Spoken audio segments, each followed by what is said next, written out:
Welcome to the HohO Show. Rated the #1 most listened to podcast on Pluto. So join us now as we discuss news, politics, current events, and so much more. So clear the airwaves and strap in as we Defend the Constitution, because freedom matters.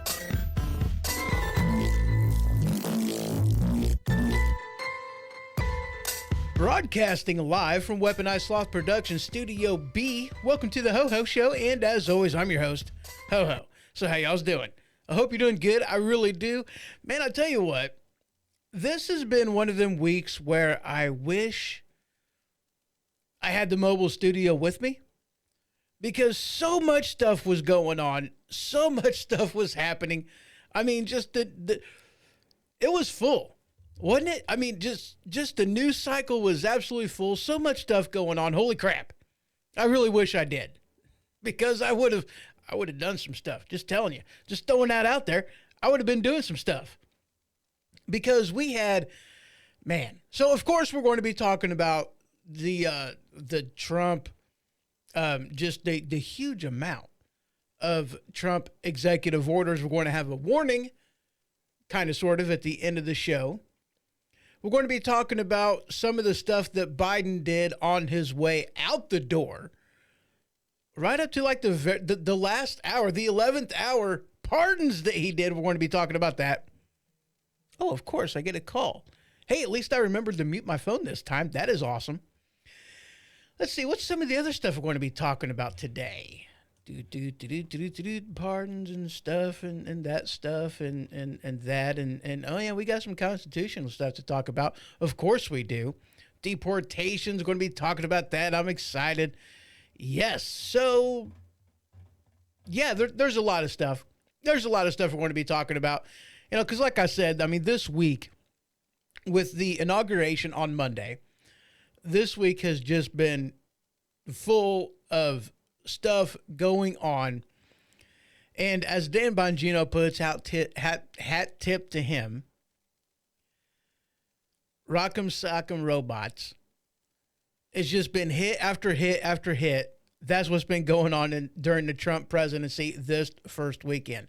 Holy crap. So much stuff going on. So let's go ahead and, oh yeah, by the way, before I go any further, we are only live streaming the video portion of the show over on Rumble, so you can check out the link down in the description for the YouTubers that are going to be watching after the fact. And of which case, I'm doing this to save myself some money. And Rumble is a free speech platform. I don't have to worry about my videos being taken down there, so that's why I'm doing this. There you go. And of course, if you are interested in the audio only, you can catch it on demand wherever podcasts can be found and streaming over there on WSPradio.com. And there is a chat over there if you want to check that out. Again, that is WSPradio.com. Loving it. Oh, yeah. All right, so let's go ahead and get into this. So the first article I want to touch base on, that is not the right thing, is from justthenews.com. Headline, well, no. Let's not do the headline just yet. We all know about all the pardons that Biden did.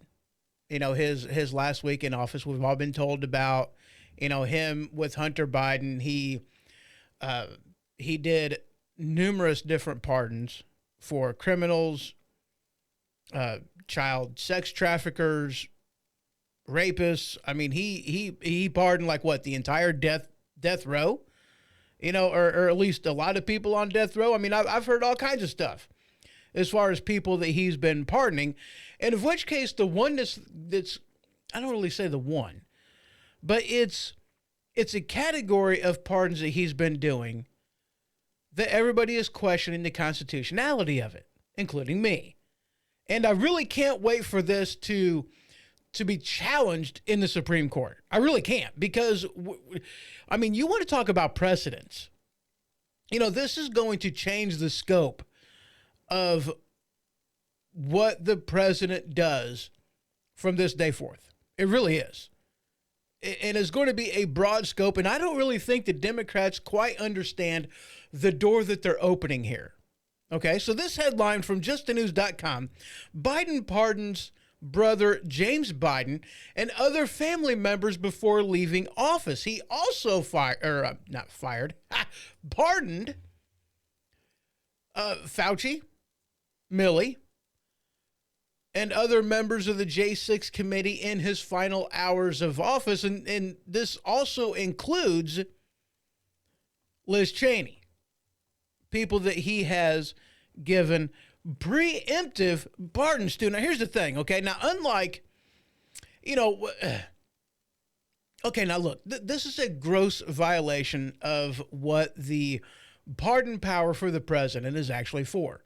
It really is. Okay. The pardon power wasn't intended for people to, be free from justice, to get away with committing crimes, to do whatever it is that they wanted to while they were in office, or people whom were loyal to the president, to get away scot-free, break all kinds of crimes. That's not and never what the pardon power was intended to do.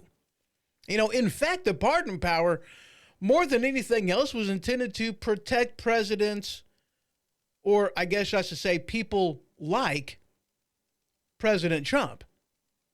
It was to protect people from the weaponization of lawfare.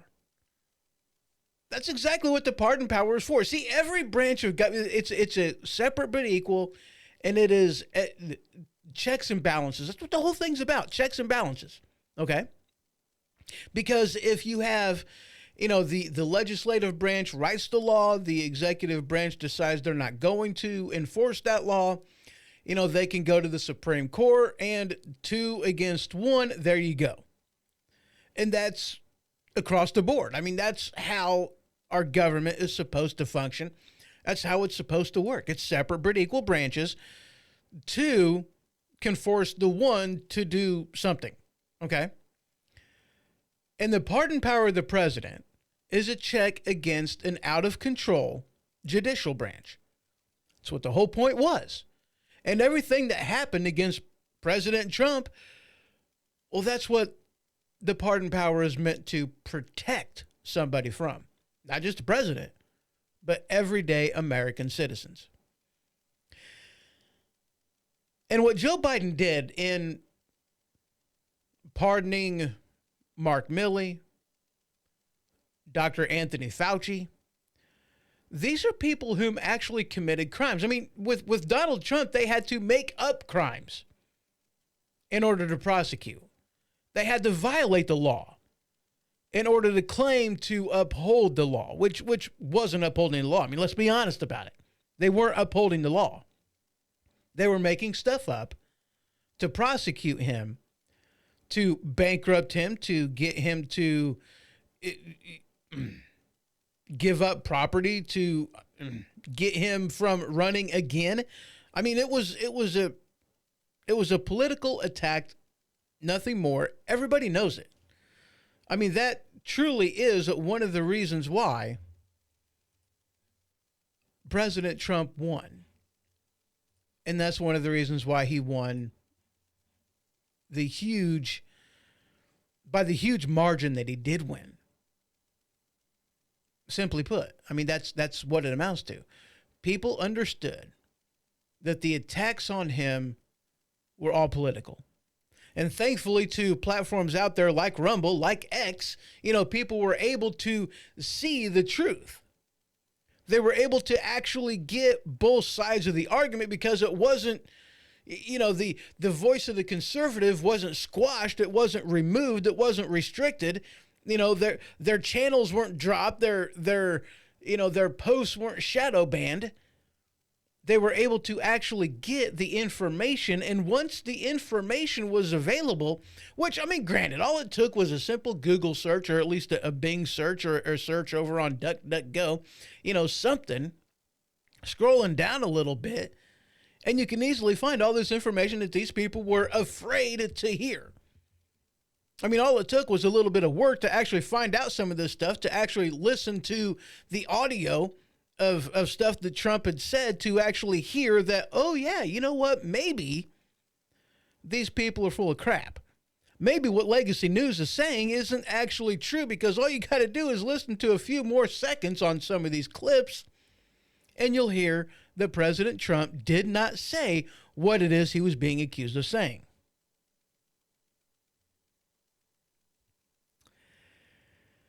But back to the pardon power. It was meant to be a check against a judicial power that is just using lawfare to go after people, specifically politically. I mean, that wasn't the only aspect of it. You know, it wasn't only about, you know, being attacked politically, but that was definitely one of the points of doing it. Now, the constitutionality of this is already being brought into question. I don't know how far along they are with you know, the constitutionality of it. I mean, let's face it, President Trump has all kinds of stuff that he's wanting to do. And to be perfectly honest with you, he only has, with the majority of the stuff that he wants to do, he only has about 2 years to do it. I mean, really about a year to do it, and that's about it. You know, other people have talked about this time and time again, because a president's term isn't necessarily a 4-year term. It is two-year terms, and of which case 1 year of that, of each of those terms, is campaigning by the, you know, by the House of Representatives, and of which case, yeah, you've only got about 1 year before these people in Congress are overly concerned about campaigning, and of which case you may or may not get what you want done. I mean, I hope that's not the case. I hope that President Trump is able to do the majority of what it is that he's wanting to do. And it looks like so far he's really gotten a lot accomplished. He really has. But, you know, the warning will come at the end of the show, because we do need to be mindful about what's going on from everybody. And it's not just about what Trump is doing. I mean, let's be clear. More or less, it's going to be about what the next president does. That's what it's going to be about. What's the next president going to do? What's the next administration going to look like? Are they going to rule from the desk? Or what's going to happen? We don't know. But the constitutionality is being questioned. And is being questioned simply because preemptive pardons? Really? I'm like, in all honesty, the only time that even comes close to this, as far as a preemptive pardon, was whenever, what was that? Lyndon Baines Johnson pardoned Nixon for Watergate, because he wasn't charged, but it was still a crime that was noted in the pardon. You know, he was pardoned for this. It wasn't a blanket pardon covering everything that he may or may not have done. There wasn't exactly a criminal charge attached to the pardon, but there was an act that the president did that he was pardoned for. So what Biden has done is completely unprecedented. No president has ever done it, ever, because all this is a preemptive pardon covering things that they may or may not have done. And here's the thing, and this has been a question that, well, okay, not really a question, a response to what Biden has done that clearly points to the guilt of all these people that he's pardoned. I mean, we already know this. Okay, I mean, anybody who's paid any attention whatsoever to the goings-ons over the past 4 years already know what's up. We already know what's going on. We already know that Dr. Anthony Fauci lied. We already know that he broke the law, you know, with the funding of the gain-of-function research, with the gain-of-function research in general, because these are laws. These are crimes. You know, you're not supposed to be doing this. And yet he did it anyway. He lied to the American people about all kinds of stuff, making the whole entire thing of what was going on political. And it wasn't about science, even though they tried to tell you that it was. The mask mandate, no science behind it whatsoever. It was all propaganda. It was all about control. Everybody knows it. And for him to be pardoned to escape justice is the worst kind of injustice. And I know darn good and well that our founding fathers did not have this in mind whenever they did the pardon power. And besides, Dr. Anthony Fauci has not been prosecuted for anything.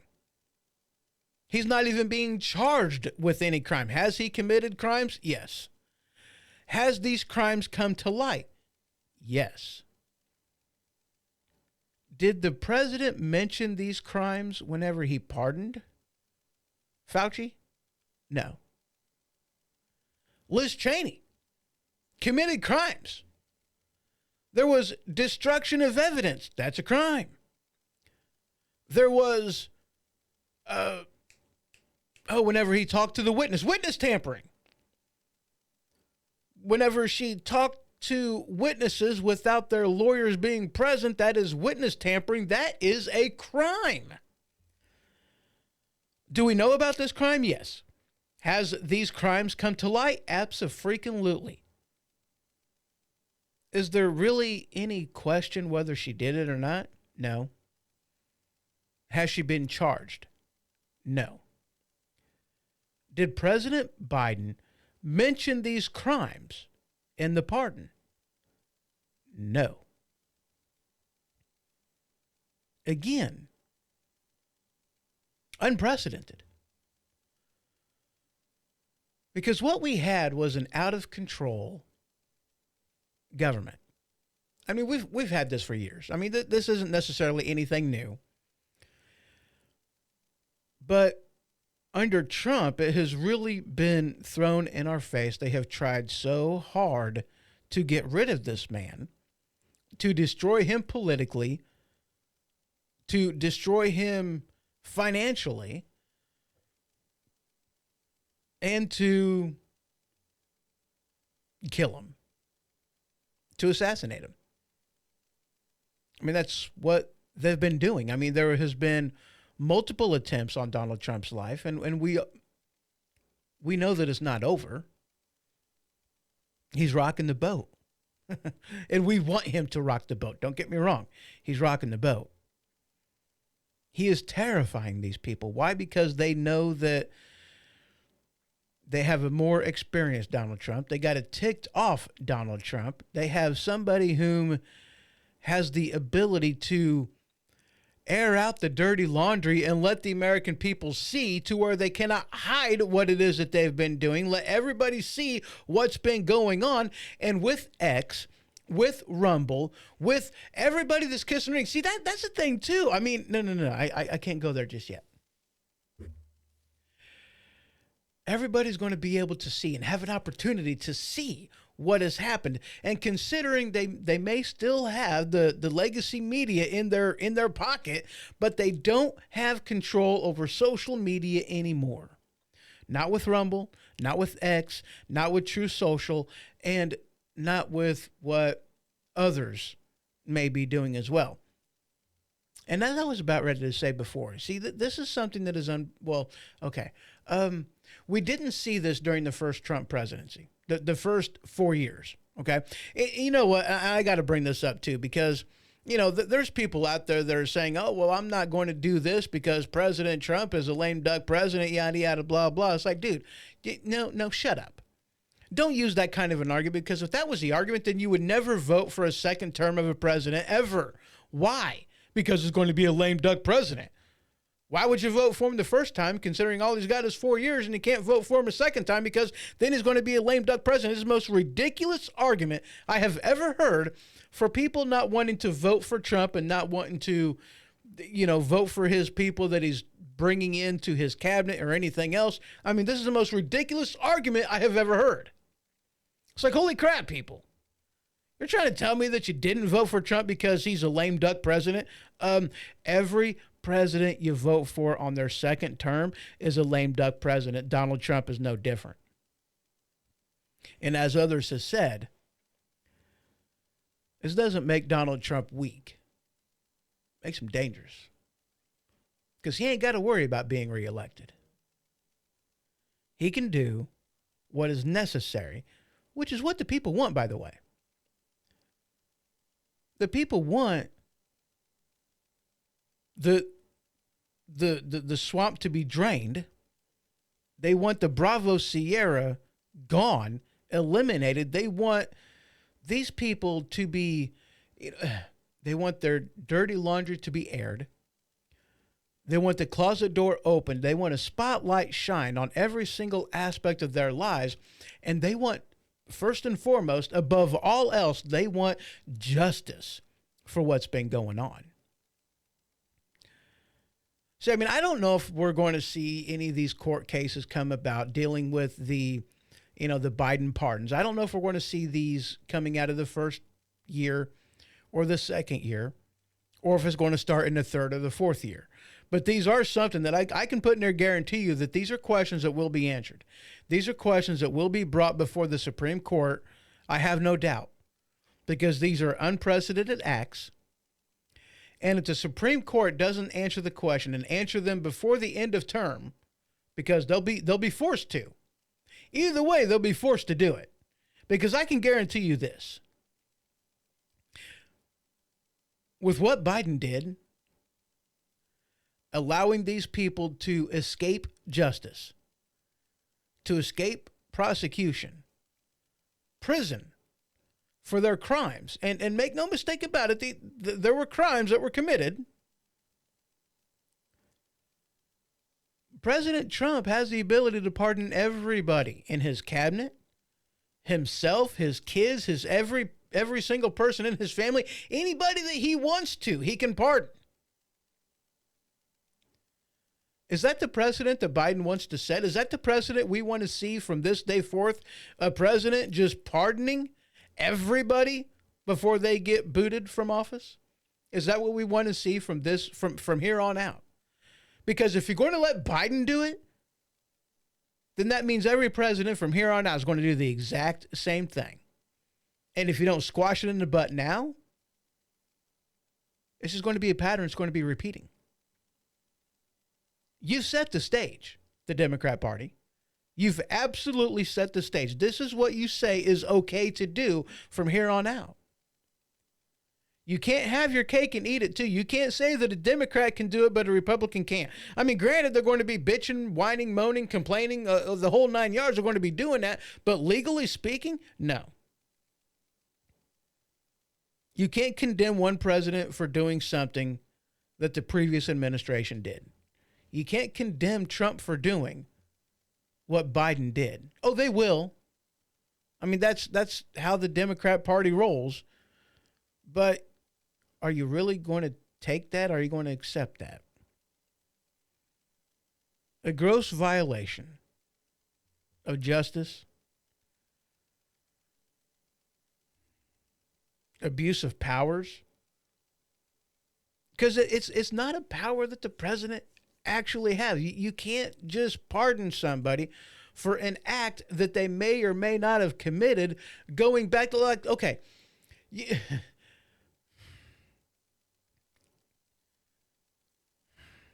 that's like with Fauci and Hunter Biden. Same thing goes with both of them. Okay, they were pardoned going back to like 2014. What did they do back in 2014? Why do they need to be pardoned back to 2014? It's an interesting question. And there's one other aspect about this that I want people to understand. I want people to be aware of. And that is every single person that President Biden has pardoned. One, he didn't pardon himself. But every single person that he's pardoned, they no longer have Fifth Amendment rights. They don't. Because Fifth Amendment rights are predicated on the notion that you can be held to account for what it is you're testifying about. And if you have a pardon, then you can't plead the Fifth Amendment because you are in no way, shape, or form going to be held to account for your crimes. You've been pardoned. So you have no Fifth Amendment protection. It's not self-discrimination. It's no fear of prosecution if you've been pardoned.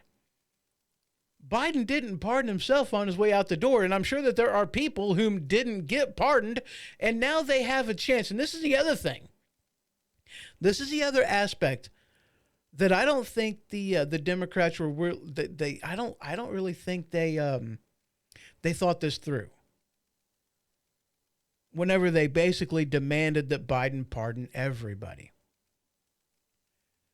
Because not only do they have Fifth Amendment, they do not have Fifth Amendment protections.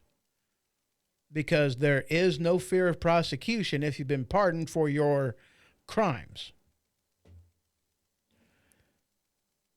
And I put that in quotation mark because of the unrealized crime. You know, it wasn't a crime that, never mind. I'm sure you all get it, right?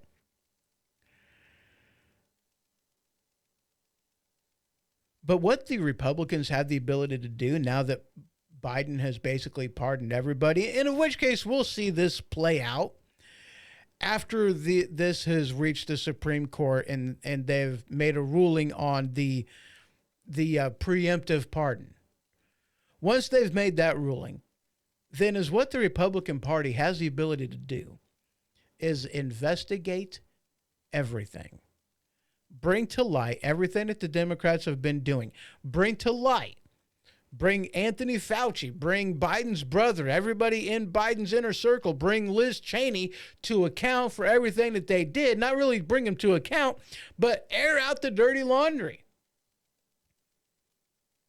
Put them behind a microphone. Put them in front of the camera and ask them the question. They can't plead the fifth because there's no punishment that's going to happen to them.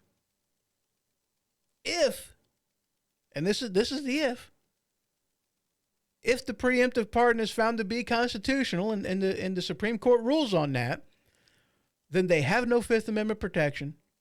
They have to testify. And if they don't testify, then they can be thrown in jail.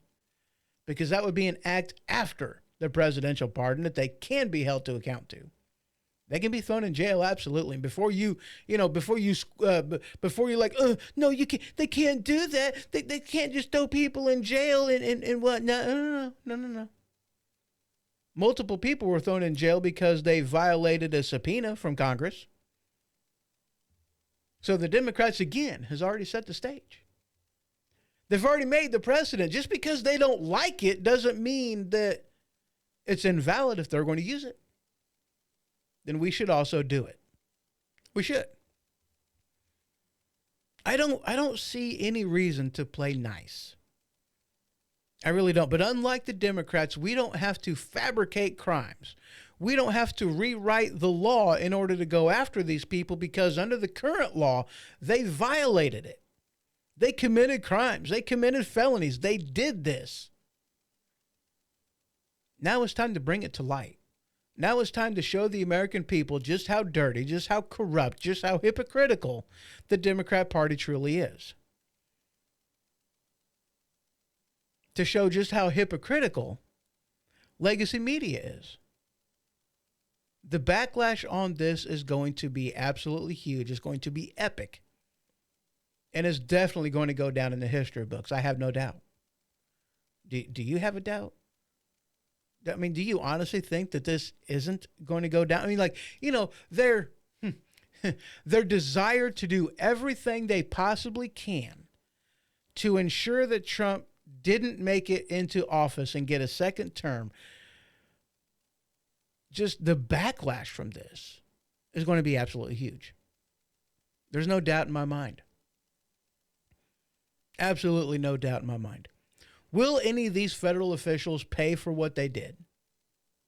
That's a question. It really is a question. And if I'm perfectly honest with you, I can't answer that question. I mean, what we've seen far too many times is after an investigation, nothing happens. So what if Congress does an investigation?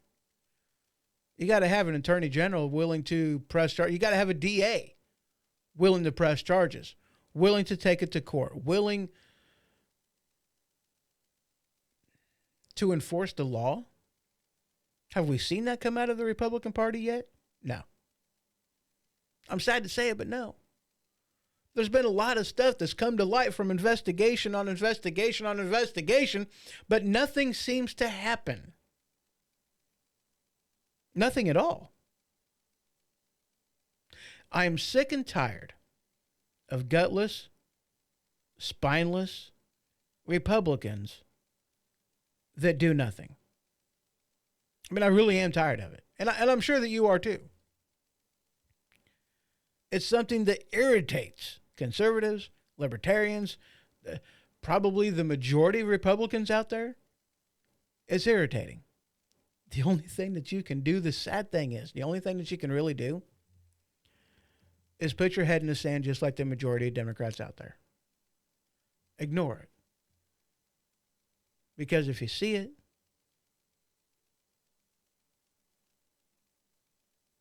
especially with the mindset of there's nothing I can do about this, it's just going to absolutely drive you nuts.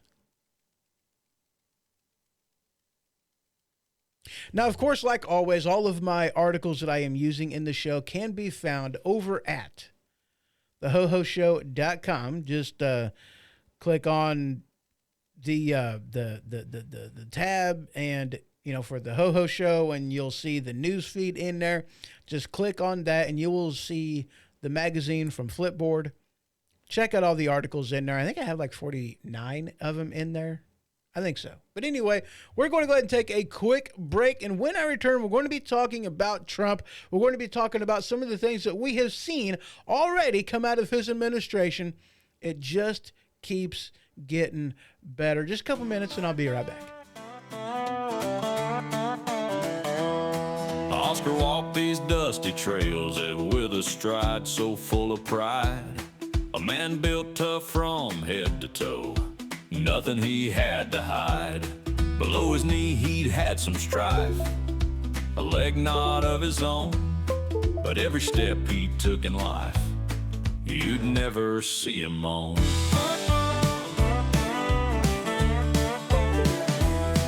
Leather boots and iron will, his spirits never flag. O'er fields and farms he'd till the ground, beside an old plow's drag. Folks would whisper on the street, how does he stand so tall? But Oscar just grinned ear to ear, I'm stronger than you all.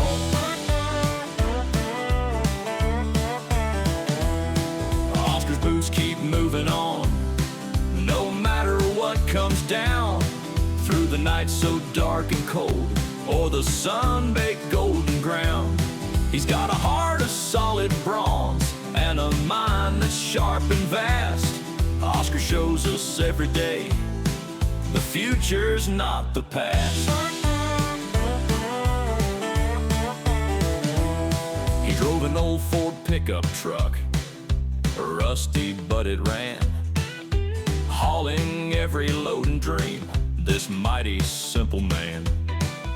Kids would gather around his feet just to hear him talk about the days he fought and won, the life within his walk.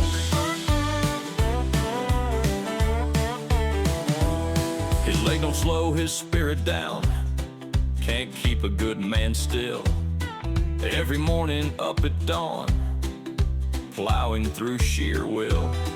Worn out jeans and calloused hands, an emblem of pure grit. Oscar's story traveled far, a fire that never quit.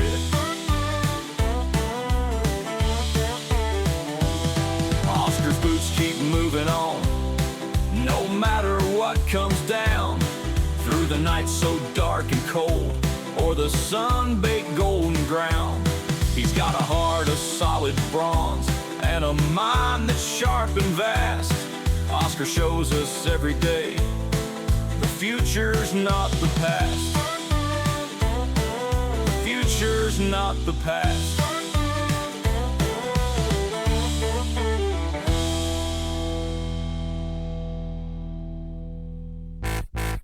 Do you work at any of the myriad of jobs where you might have to sit on your bum all day? Well, if so, maybe you know what it's like to suffer from the condition known as swamp ass. Well, if so, have I got the solution for you. Anti-monkey butt powder. That's right. Anti-monkey butt powder. You can use it indoors, outdoors, work or play, or on any occasion when you sit on your bum all day.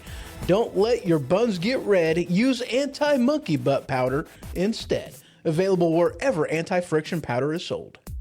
All right, and we are back. So, there is so much crap to cover. I know I'm not going to do this in one segment because, I mean, like I said, there is just so much to go over, so much to talk about, so many feathers that are going to be ruffled that are already being ruffled.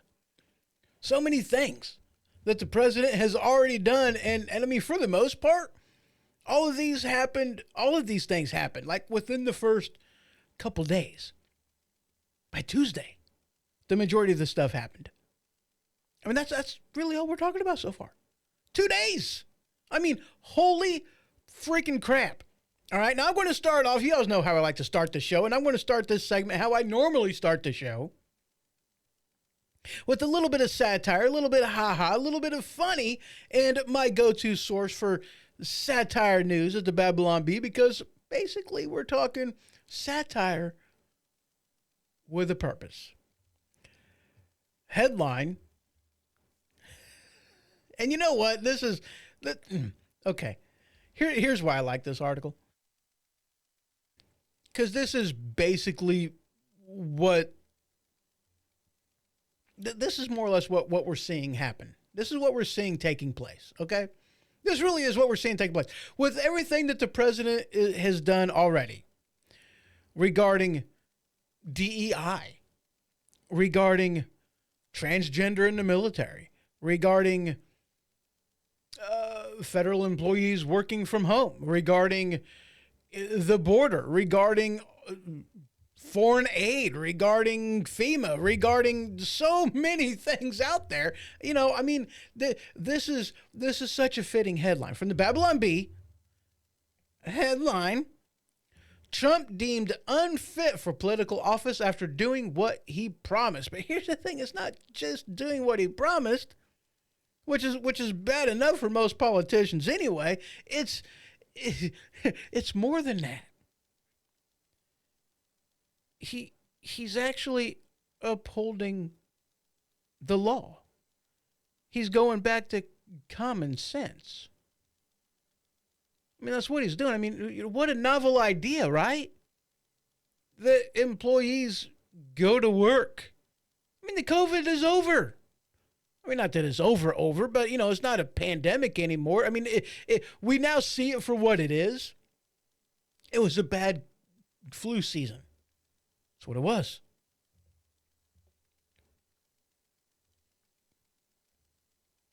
President Trump deemed unfit for political office after doing what he promised. And in which case, I mean, like this thing is like so true, especially when we're talking about Republicans. I mean, they'll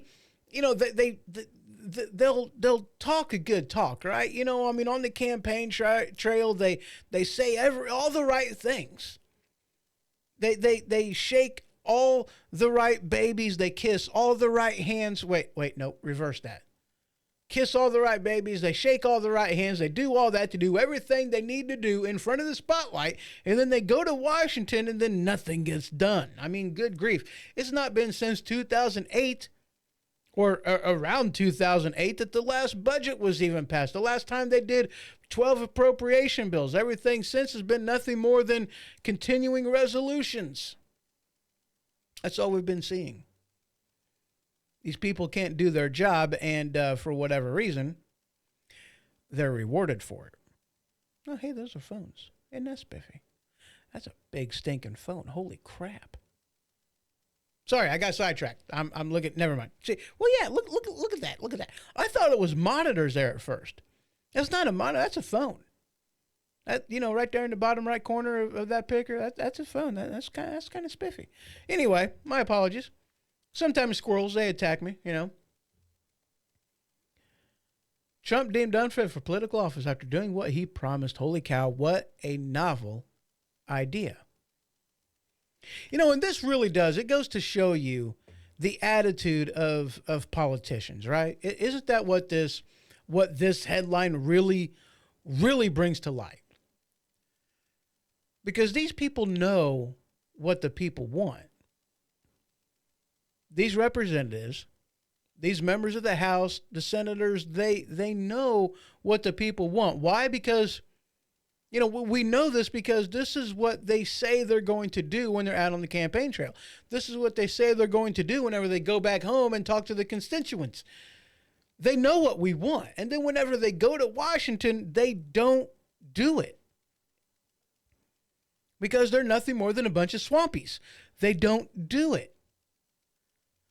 They go after their own self-interest, and they think that the people are too stupid, and in which case, I got to admit, we kind of are, right? I mean, we keep putting them back up there. We keep sending them back to office. We keep electing them back up in there, knowing that they're not going to follow through with their promises, knowing that it's nothing more than empty promises, knowing that they're nothing more than part of the swamp. We know this already, but yet we keep sending them back time and time again. Holy crap, I really do hope that those days are numbered. Actually, I hope that those days are over. I really do. I'm sick and tired of it. And I've said this before, and I'm going to say it again. This is one thing that I really respect out of the Democrat Party. I really do. Because they do what they say what they do. Because whenever a Democrat goes to office, you know what they're going to do. They've already told you. We're going to do this, we're going to do that, we're going to do the other. We already know this. This is what they're going to do. And then whenever they go to office, whenever they go up to Washington, D.C., that's exactly what they do. I mean, they tell it like it is. I mean, granted, the electorate may not quite understand the implications of what it is they're going to do, and they might not be happy with the results. We've seen this time and time again. We've seen this with Obamacare. Oh, yeah, the Affordable Care Act. That sounds amazing. And then it gets passed, and then we see what's up, and then too many people don't like it. I mean, granted, if you're a recipient, if you're part of the recipient class that gets everything for free, then yeah, you loved Obamacare. Absolutely. The Affordable Care Act was the greatest thing that ever happened under the sun. It's like Canada up in here. But for people like me, the ones who actually had to pay for it, the one whom seen our health care skyrocket because we're the ones paying for all these people getting it for free. Nothing is for free. Everything costs something. Everything costs time, costs money. Your gift, whatever that may be, is going to cost something. Nothing is for free. Neither is healthcare. I mean, do you really think that doctor spent all those years in college, his internships, his, being a nurse practitioner, all these things? I mean, do you really think that they did all that for free? Do you really think the education was free? Do you think that college credits were free? Do you think him being an apprentice was free? Or do you think it cost money? And here's the thing. If you truly think that a doctor should be forced to work for free, then why don't you work for free? That's my question to every Democrat out there. If you think that a doctor should work for free, then why don't you work for free? Assuming that you're not on the dole. Okay? Assuming that you're not just a turd living off of government, sitting your butt at home, not doing anything, not working for a living, not doing anything whatsoever, and earning a government paycheck. Assuming that, you know what? Let's go ahead and assume that. If you're happy with a doctor working for free, then why give up? Why not have your government paycheck eliminated? Oh, now you got something to say. It's amazing, right? Whenever you're the one that has to pay the price, your tune changes.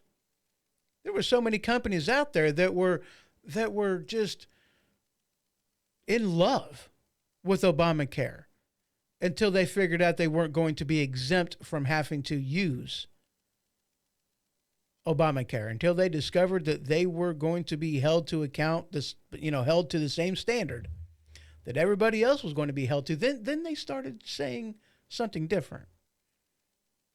then they had a different frame of mind. This is what we see all the freaking time. It really is. So let's go ahead and move on. One of the things that Trump has done, and how far this ends up going, I have no idea. I don't know what all is entailed in this. I'm just going to be honest with you. I have no idea. I don't know well, I know the implications behind this. I know what I would like to see. I would like to see this actually happen. But I don't know how much red tape or how much hoops have to be gone through in order for this to actually take into effect. This headline from NPR, headline, Trump rescinds Biden's census order, clearing a path for reshaping election map. Holy shit. This is huge. Ladies and gentlemen, I don't think you quite understand how huge this is. You see, this is one of the reasons why. This is one of the reasons why they are fighting, as in the Democrats, as in even Republicans, are fighting tooth and nail for these illegal immigrants to stay in country. This is the reason why they made it to where that the census wasn't about legal citizenship. It was about residency. This is the reason why. Because you have sanctuary cities that house all these illegal aliens. And yes, I'm going to call them what they are. They are illegal aliens. They're housing all these people, and they needed to count them. Because Democrat policies, because their tax base, we're getting so fed up with what was going on in these liberal cities, in these liberal states. They were fleeing by the droves. People are escaping California. People are escaping New York. People are escaping Illinois. I know this.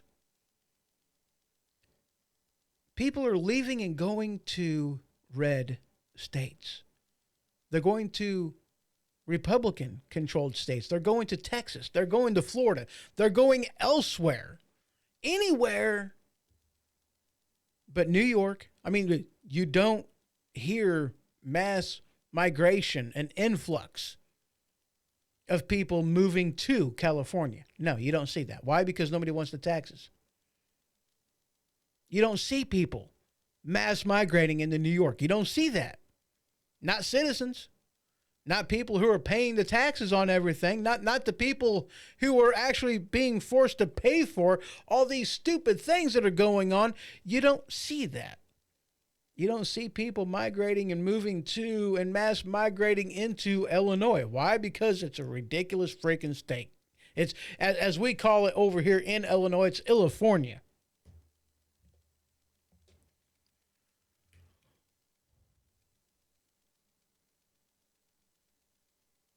The Democrats need this. They need to have... are you ready for this? Are you ready? I don't think you are. They need to have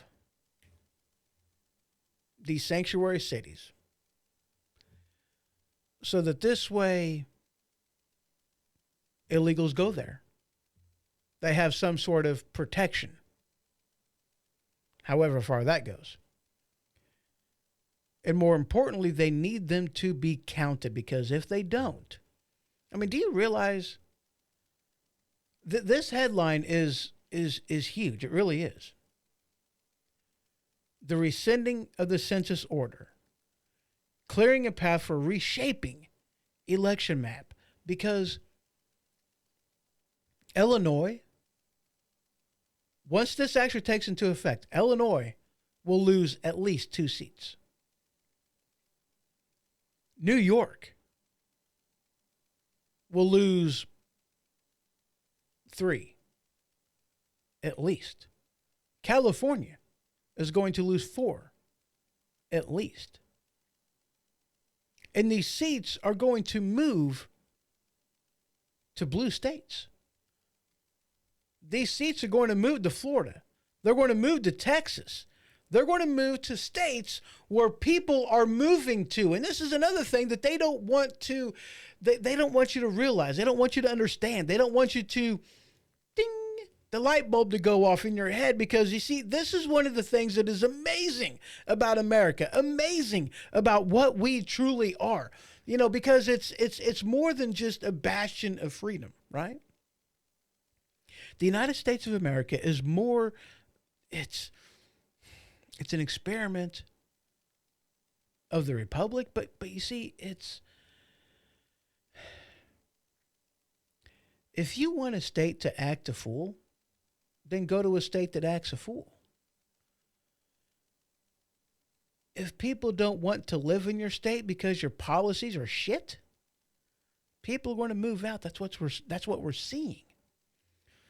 California doesn't want you to actually see, by them losing seats in the House of Representatives, just how crappy their state is run, because it gives you, it gives you a compare and contrast, right? That's one of the things that ticked off the left so much whenever it came to how Florida and how Texas operated during the shutdown. They wanted everything to be uniform all across the board. They wanted the suck to be nationwide. They didn't want an individual state to do what they wanted to do. They wanted the suck to be nationwide. They did not want there to be any comparison between any two states. They didn't want that. That's why they did things the way that they did, to try to force states into being just like every other state. That's why they brought in, OSHA to say, hey, look, if you're not vaccinated, you're going to lose your job. It was an overreach, absolutely, and 100%, but they had to do it because they wanted the suck to be nationwide. We're seeing things that are different. From one state to another, things are different, and people are voting with their feet.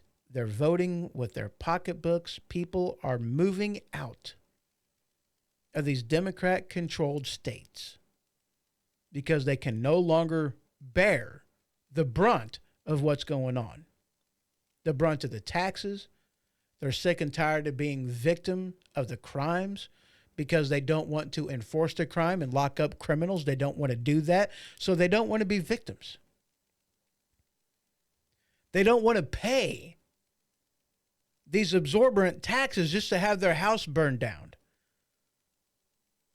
whenever the state refuses to do what is necessary to protect their house from burning to the ground, like what's happened out in California,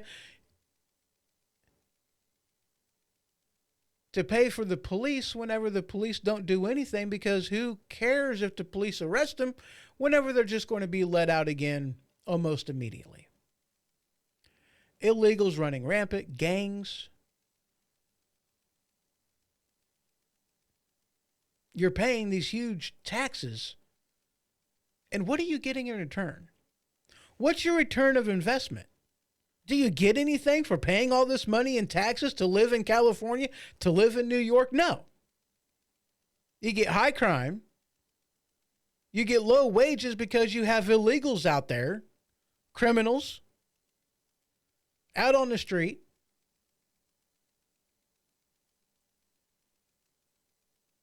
You're not getting protected from the fire department. You're not getting protected from the police force. They're moving. And when they move, the seats in the House of Representatives move with them. And here's what the left is truly afraid of. When this takes into effect, if he's actually able to do this, when this takes into effect, you're going to have the left no longer able to dictate anymore the electorate. They won't be able to do it. Their power will be taken away from them. And that's as it should be. Because if people are leaving your state, then what the hell? You shouldn't be able to count illegal aliens because these people they don't have the right to representation. They're illegal aliens. They're criminals. They don't have a right to they don't have a right to representation. Why are they being counted? They don't have a right to representation. The citizenry does. The illegal does not. Period. End of story. I really hope this actually ends up taking into effect. I really do.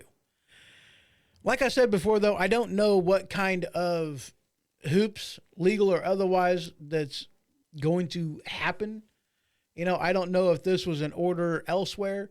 I don't know if this is something that the president can do unilaterally. I don't know. Hopefully it is. All right, guys, we're going to go ahead and take another quick break. When I return, we are going to be talking about oh yeah. We're going to be talking about more executive orders from the president. So just a couple minutes. Ooh, yeah, let's do this one. Just a couple minutes. I'll be right back.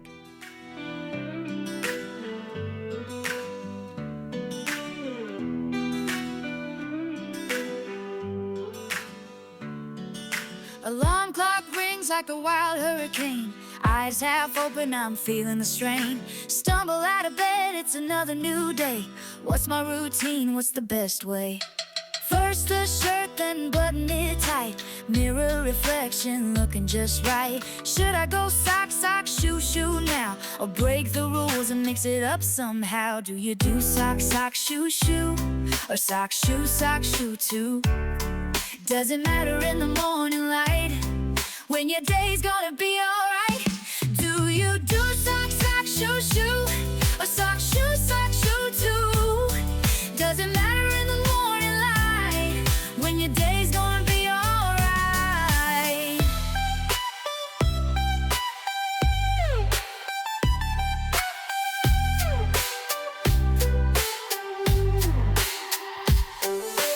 Jeans or skirt, what mood am I in?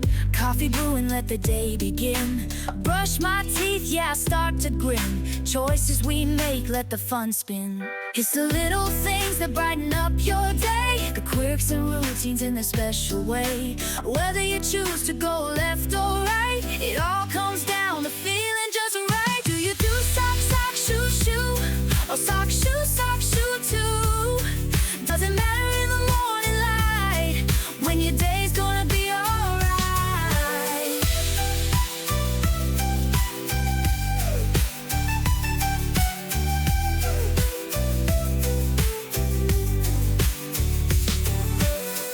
Do you do sock, sock, shoe, shoe? Or sock, shoe too? Does it matter in the morning light? When your day's gonna be alright? Have you ever sat down on your throne just to find out that you are dangerously low on shift tickets, making it to where you have to make a mad dash to the store just to pick yourself up some? If this has ever happened to you, pick up the #1 most rated toilet paper found in Uranus and use what the professionals use. Angel Soft. See, I'm just not a fan of some toilet paper. Some of them it's like putting a pillow between your nice rosy. Others, like John Wayne toilet paper, it's like using sandpaper. But do what the professionals use. Use the type of toilet paper that is the Goldilocks of brands, Angel Soft. Available wherever toilet paper is sold. And we're back. Yes, you know, some of the songs that I've done, yeah, they're absolutely ridiculous. Sock, sock, shoe, shoe. You know, yesterday I did sock, shoe, tie, sock, shoe, tie. That's what I did. It wasn't even sock, sock, shoe, shoe, or sock, shoe, sock, shoe. It was sock, shoe, tie, sock, shoe, tie, because I threw the tie in there. I got a song, Silent But Deadly. I love that song. About farting in church. Want another one? So many stupid, ridiculous ones. I got a song in there about being lactose intolerant. I might play that one next. That's a good one, too. That cracks me up. Anyway, let's go ahead and move on because we've got some stuff to talk about. Boy, howdy do we ever. Now, this one, you want to talk about bringing common sense back into the conversation. This is what this executive order that Donald Trump wrote. I don't know whether he signed this one Monday or whether he signed this one Tuesday. I have absolutely no idea. But you want to talk about bringing common sense back into the conversation. You see, I love it whenever you have people on the left. They want to talk about, science. They want to talk about science, whenever they're talking about, climate change and this, that, and the other, even though there is no science that actually supports climate change. But that's a topic for another time. But they want to talk about the science. And nobody on the left can answer this question. Because we've already seen a lot of pushback happen from this one. But nobody can seem to answer the obvious follow-up question that people on the right seem to pose. Here's the headline. Trump signs radical executive order. Radical, right? That's what they want to call this. A radical executive order declaring that there are only 2 genders. I mean, holy crap. What an idea, right? I mean, last time I checked, you either had male or female. You either had plug or outlet. You either had XX or XY. There is no option C, people. There isn't.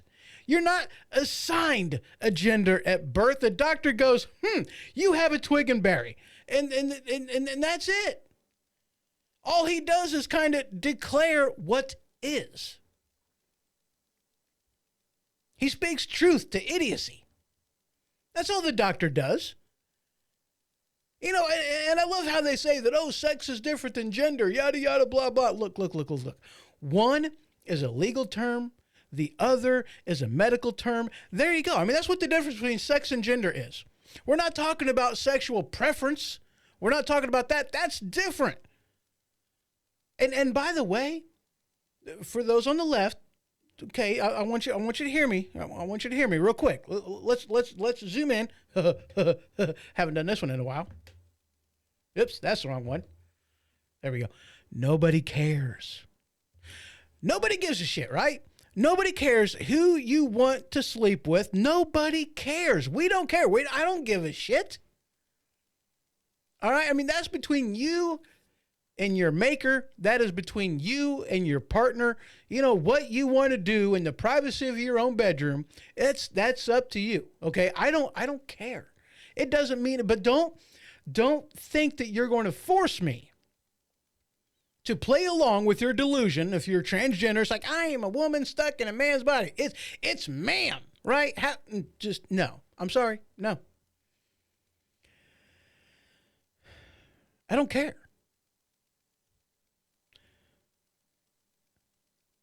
There's a TV series out there that I'm a fan of. I like it. I like it a lot. It's an awesome TV series. It really is. Bones. You ever seen Bones? It's a pretty good show. I couldn't tell you right now where it's available at, but here's the thing. What's amazing? Whenever I watch Bones, they found a skeleton. And the skeleton is either one of 2 genders. It's either a male skeleton or it's a female skeleton. There is no option C, people. Why? And you have the uproar about this. You have people mad about this, but it's like, dude, okay, how many other genders are there? Can you name them? Can you name one other gender besides male and female? Can you put it out there? What is one other gender? And if you tell me another gender besides male and female, okay, do they have a twig and berry or do they have a peach? Which is it? Which do they have? Because you got to have one or the other. Okay? That's it. It's only option A and option B. There is no option C. What do they have?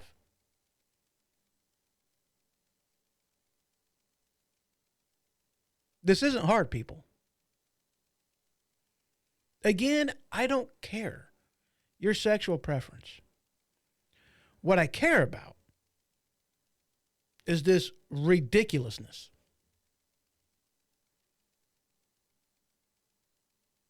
You know, and the fact of the matter is, you're talking 1% of the population. There was a term I heard not that long ago.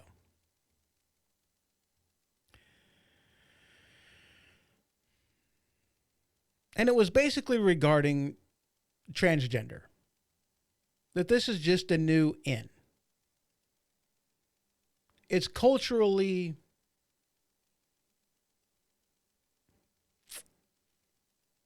what's the word I'm looking for? I mean, not necessarily acceptable. I mean, it's what the cool kids do now, right? You know, I mean, that's what it is. I was in a restaurant. I'm a truck driver. I go a little bit of everywhere. And there was a person that I seen, and it was like, I looked at the person. I'm like, okay. Something ain't quite right here. I knew that something wasn't quite right. Sometimes you just know, don't you? Sometimes you just know. You know, I'm a straight white man.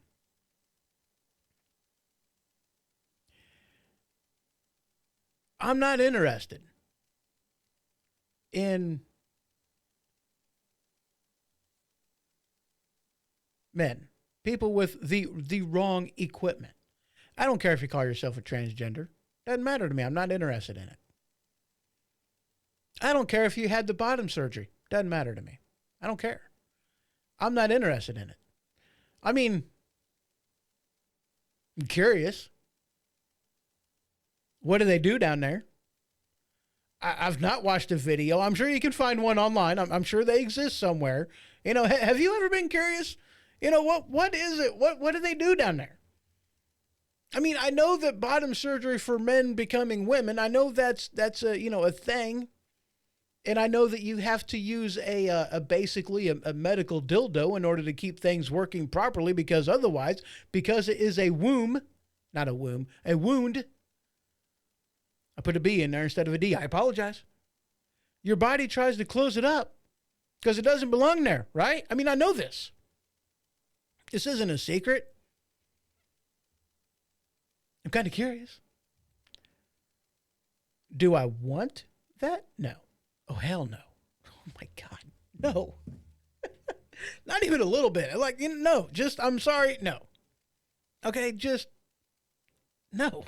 Just, no. And I'm not going to let myself be demonized because I know where I stand. I mean, don't get me wrong. You do you, boo-boo. Whatever you want to do, it's none of my business. Just don't involve me. Okay? And you know, I really do think, and I honestly believe this, with every ounce of my being, that most people have the same thought process on this. I mean, it's not like conservatives are like, you know, just they want you to be prosecuted for doing that. It's not like we want to make it a crime to be transgender. One, leave the kids out of it. Why do you want to involve the kids all of a sudden? That to me is a huge red flag. It's a huge no. I'm not going to sit silent, quiet, and just let you ruin the next generation. The least you can do is wait. You know, here's the thing, okay? I've brought this up time and time again. This isn't the first time I've said it. This isn't the first time I've spoken out against it. You know, whenever I was going through school, elementary school, junior high, high school, I did not know the sexual preference of any of my teachers, not a single one of them. Why has that all of a sudden changed? Why is it all of a sudden you're gay, you're proud, you got to tell everybody about it, now we got to educate everybody? This was never a thing back in my day. I mean, yeah, we had the birds and the bees whenever we went into school, human reproduction. It was, hey, whenever you put tab A into slot B, the babies happen. That's what we learned in elementary school. They segregated the boys from the girls. They each watched their own respective video. You learned about tab A, you learned about slot B, and you learned that a baby could happen whenever you do that. That was sex education. That's what you got. You got the birds and the bees, kind of, sort of, I guess. I mean, I don't remember the class. I really don't. I remember that I remember that it was the most awkward and yet funny class I had ever had. I remember that much because it's awkward as hell. It's like you're sitting here in a room full of other people, your classmates, and you're watching the video about something that you. I mean, really? And nowadays you're sitting there watching a video amongst people, and you can teach the teacher something. I mean, I'm sure these kids know far more than what I knew back in the day. I mean, holy crap, we didn't have access to, some of these websites out there whenever I was young. We didn't have that. I mean, dude, I'm old enough. I predate the interwebs, okay? I'm sorry. I do. I'm older than iPhone. Yeah, I'm older than smartphones. I remember when they became a thing. I mean, dude, I'm old, people. We had to resort to Skinamax, and if your parents didn't have a subscription to it, then you watched Fuzzy. And it's like, ooh, is that a nip-nip? I mean, it was ridiculous, okay? It was. Two genders, that's it. That's all there is. Two genders. My point is, here's my point. I said all that to say this.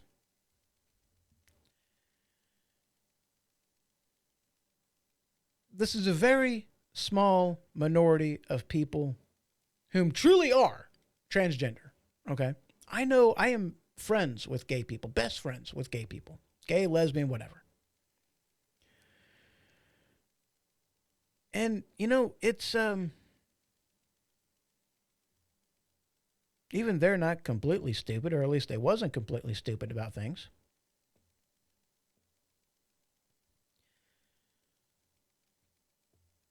It's none of my business. Their sexual orientation. I don't care. Neither does anybody else. But we don't want to be subject. The 99% does not want to be subject to the other one. It is a very small minority of people. And I mean, come on. I mean, you have your freedom to dress the way you want to dress as long as it's not indecent exposure. You have the right to do it. What the problem is, most every single place you go, there is a family restroom. I mean, if you want to classify yourself as transgender, if you really feel strongly about having a twig and berries and going to the women's bathroom, then, I mean, you always have that choice of using the family restroom. Why not use it? Why are you so hell-bent on making people feel uncomfortable to validate you? You already have tolerance. If you want acceptance, you can't. Okay.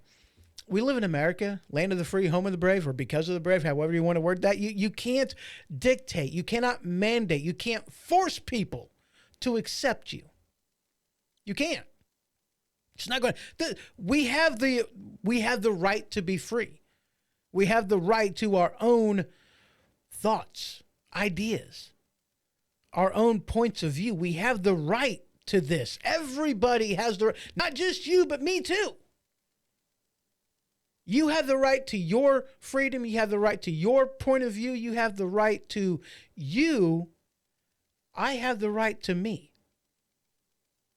Why is it you think that your rights supersede my own? You already have tolerance. For the most part, you have acceptance. But you can't force somebody to accept you. I mean, we already have discrimination laws, right? We already have that. We already have discrimination laws. You can't be discriminated based off of your sex, your color, your creed. You can't be discriminated on those grounds. And if you do, then there's a lawsuit just waiting right around the corner. And that will actually bring me to my next topic. But first, I got to find it. Here we go.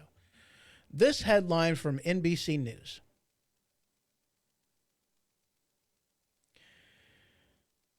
You see, Trump did an executive order basically ending DEI. Headline, Trump administration gives green light to start firing federal workers in DEI roles. Hallelujah. Thank you, Jesus. I don't use his name in vain. I mean, I truly do. I thank God for this. This is epic. This is amazing. Again, we got common sense actually coming right around the corner. Here it is, common sense right in the face. And why is this such a nominal idea? Why is this something that we're arguing about? DEI, we are actually going to be holding people to account, giving raises, hiring people, terminating people for merit. You know, I've said it once, I've said it 1,000 times. Reverse racism is still racism. Okay, these DEI things, okay, whenever you are, we are supposed to be equal opportunity employers, equal opportunity housing, equal opportunity everything. It is supposed to be equal opportunity. What is equal about the opportunity? It's merit-based. That's what it's supposed to be. It's merit-based. If you don't allow somebody to, to work where it is that you are because they're white, that's racism. If you're not going to allow a student to attend a university because they're Asian, that's discrimination. We have laws against discrimination. But what this DEI shit is all about is giving people protections from that.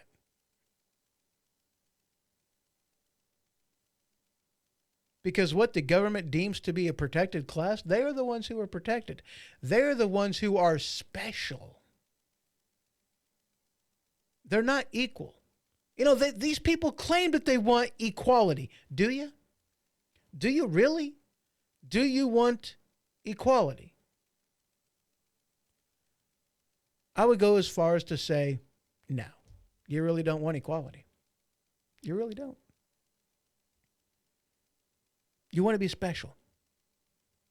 You want to be held at a position above the rest, right out of reach from normal, average, everyday citizens. That's what these people want. They feel as though they have been put down enough that now they deserve to be held at a higher regard than anybody else. And of which case, even if you didn't have this, that, or the other on paper,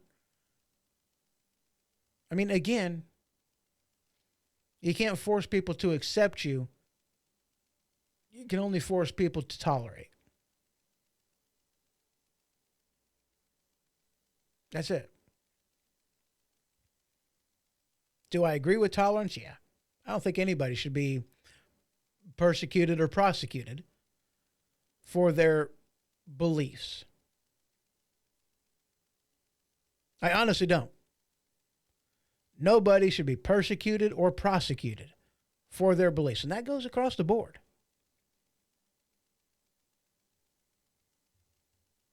What a nominal idea. What a monumental idea. What a groundbreaking idea that we actually hire and promote people based off of their ability to do the job. Isn't that awesome? I think it's awesome. We're going to go ahead and take a quick break, and when I return, we're going to be talking about birthright citizenship. That coming up next. Cheese, they taught me bad. Stomach screaming, everything's mad. Glass of white, no friend of mine. Pain unfurls, can't toe the line.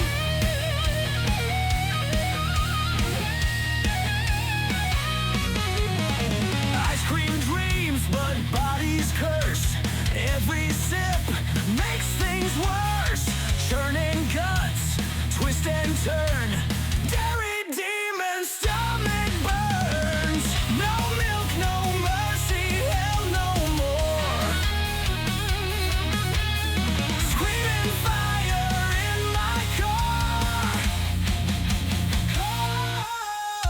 Curling pain can't ignore. Lactose life, a bitter war. A bitter war.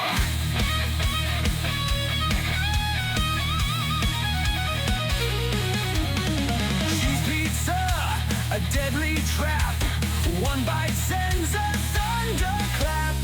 Frozen treats, a sweet mirage. Endless aches in body's garage.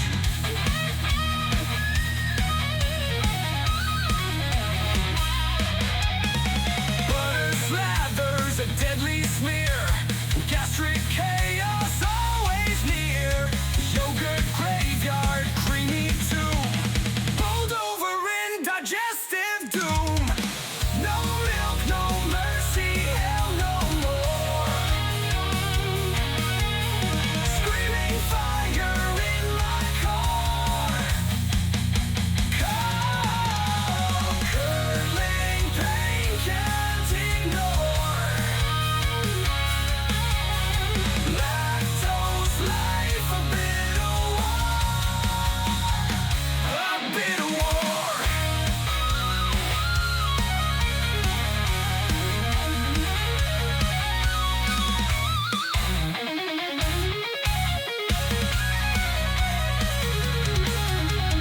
Brother slathers, a deadly smear.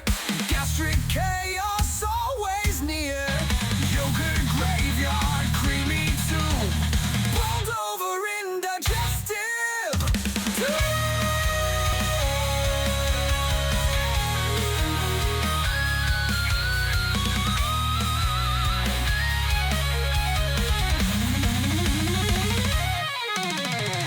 No milk, no mercy, hell no more. Screaming fire in my car.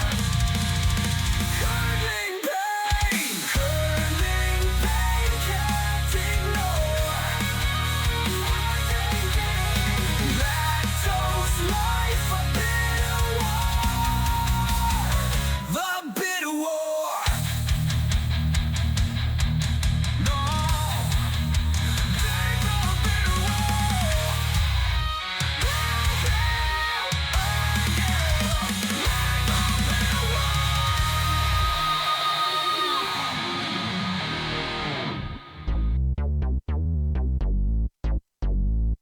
Have you ever had an ailment that a normal over-the-counter remedy just couldn't fight? If this is the case, then boy, have I got the solution for you. Tussin. That's right, Tussin. Cough? Tussin. Cold? Tussin. Runny nose? Tussin. Itchy watery eyes? Tussin. Broken leg? Tussin. Tussin is the ultimate cure-all, guaranteed to stop anything that ails you. Tussin. Available wherever OTCs are sold. All right, and we are back. So yes, this is going to be the last segment of the show today, and we've got some good ones. This one, we are going to be defending the Constitution, talking about some of this stuff, and we're going to start right here with this headline from Axios. Trump signs executive order aimed at ending birthright citizenship. Now, people, here's the thing I want to talk to you about, okay? If y'all actually read the 14th Amendment and what it talks about,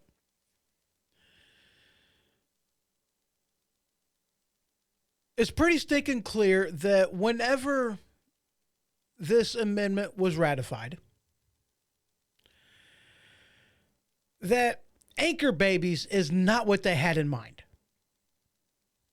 And we also know this because of the carve-out that is actually put in the amendment itself, but we'll talk about that here in a minute. What's important to note here is that this was talking about slaves. That's what this was talking about. It was talking about slaves, because people whom were born here, as in slaves, that their citizenship could not be revoked by the left, because that's what this was intended to protect former slaves from. The left, because if the left had their way, they would still be slaves.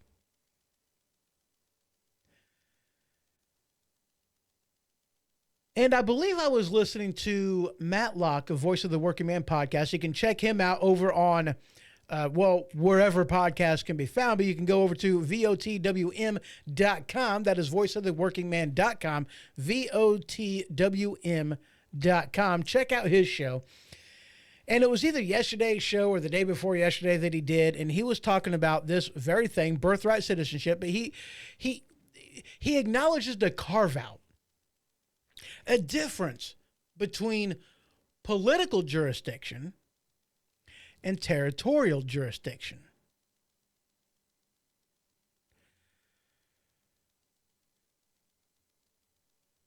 And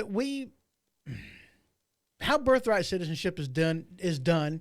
You see, we kind of acknowledge as of about, before like 10 minutes ago, we try to operate under both, right? Because if you were a dignitary, if you were in the military, if you were, a diplomat, if you were one of those people that were overseas, you had a kid and you gave birth to that kid overseas, that child, because mom and dad are American citizenship, you have the political jurisdiction, that baby is considered an American citizen. It doesn't matter that that child was birthed in another country. The political jurisdiction in the United States of America, and they are American citizens. Period. End of story. Of course they should be, right? I mean, this isn't hard, people. This is the way it should be. This is the way that it is. And then you have anchor babies. People who illegally hop across the border, whether they be Mexican, whether they be Chinese, whether they be whatever, it doesn't matter. Numerous different countries try to do this, by the way. Are they still, and they try to say that this is territorial jurisdiction, and of which case now they are American citizens just because they're born here. No. This is, again, an aspect of you can't have it both ways. You can't have the 14th Amendment of birthright citizenship, affecting both the territorial jurisdiction and the political jurisdiction whenever other countries, and even we, acknowledge the political jurisdiction. Because if you're a diplomat who comes over here and you have a child, that kid is not considered to be an American citizen. When our diplomats have children overseas, they're not considered foreigners and they don't have to, apply for citizenship. They are already considered citizens.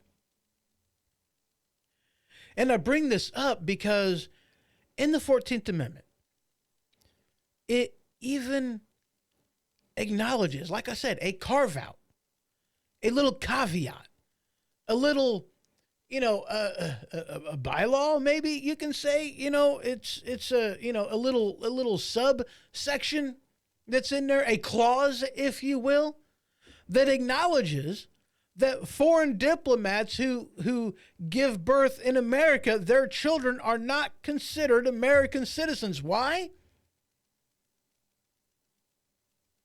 Political jurisdiction. Because their parents are not American citizens. They are foreign citizens, and therefore their children are foreign citizens. This amendment already acknowledges the difference. Trump didn't end anything.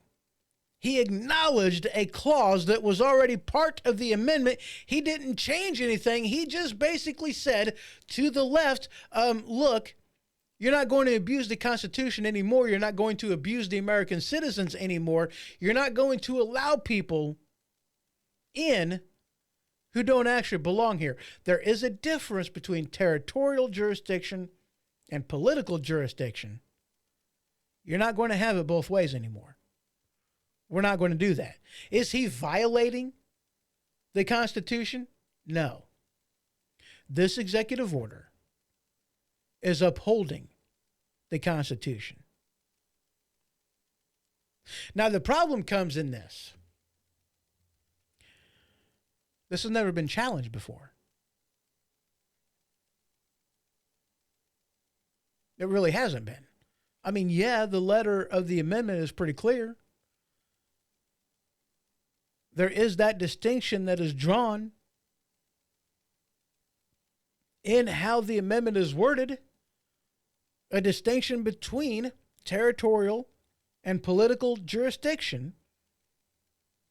But like I said before, this isn't something that's been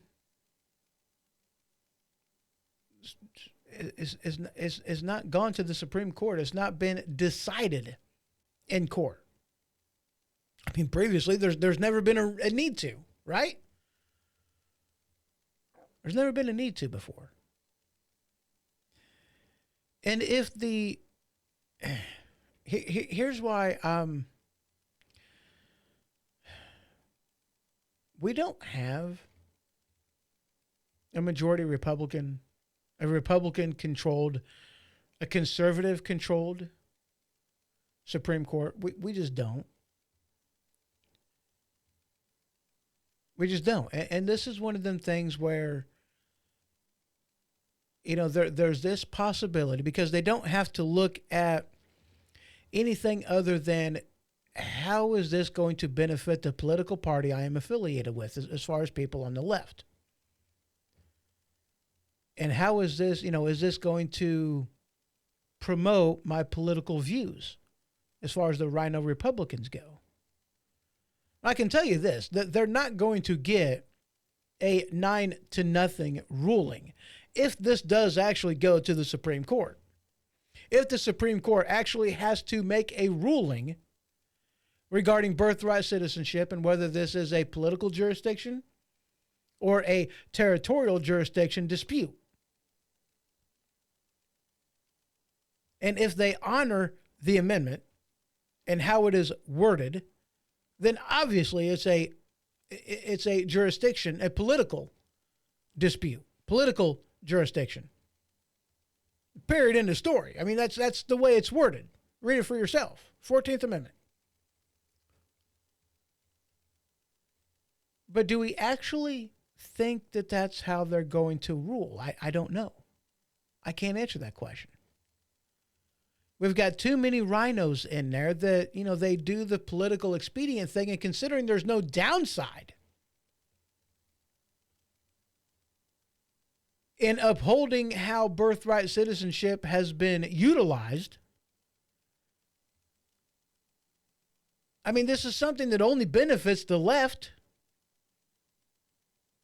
then I have absolutely no idea how they may end up ruling on this at all. I mean, I have no idea. I don't know. The next headline is from NBC News. Headline: Trump shuts down immigration app, dashing migrants' hopes of entering the U.S. Of which case, abso-freaking-lutely, thank you, Mr. President. I am glad that you shut this down. And you know, you see how the left doesn't care about citizenship. They really don't. They don't care that, you know, Laken Riley happened, you know, that she died. They don't care about the hurt that was caused from their just opening up the border and letting people fly across. One of the reasons why border crossings kind of dipped a little bit is because they were using this app, and then they were hopping onto a plane, and then they were being flown across the border. And you already have just the crying of illegals that are like, oh, no, I can't come over. Oh, this is horrible. I'm fleeing this, that, and the other. I'm fleeing oppression. I'm fleeing persecution. I'm fleeing, crime, and I'm fleeing political backlash or whatever the case may be. I need asylum. Let me over. We are a nation of laws, people.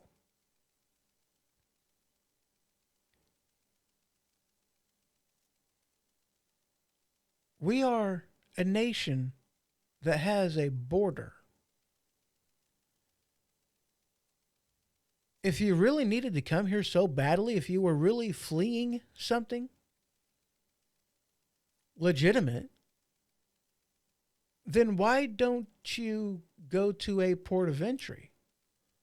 Why don't you go to the embassy? Why don't you apply for asylum and go about doing it the legal way? What a novel idea, right? What the problem is. Go about doing it the legal way. That's what we want, isn't it?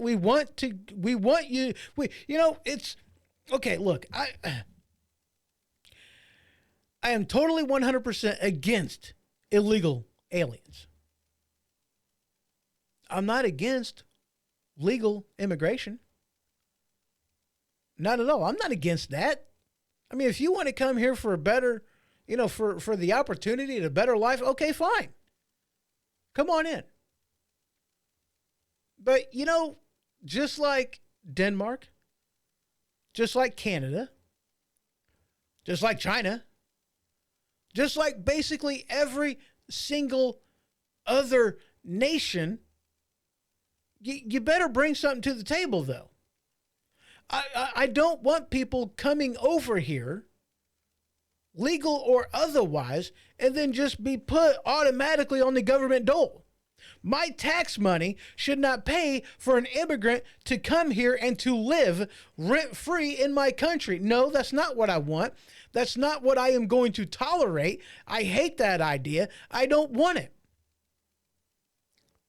If you're going to come here, you're going to pull your weight, you're going to get a job, you're going to, pay your taxes and not be supported by me and my tax dollars, then okay.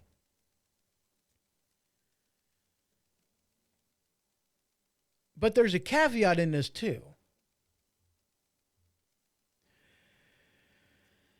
I was reading something not that long ago, and it was talking about, hey, that's a Roman sword right there. Isn't that spiffy? Check it out.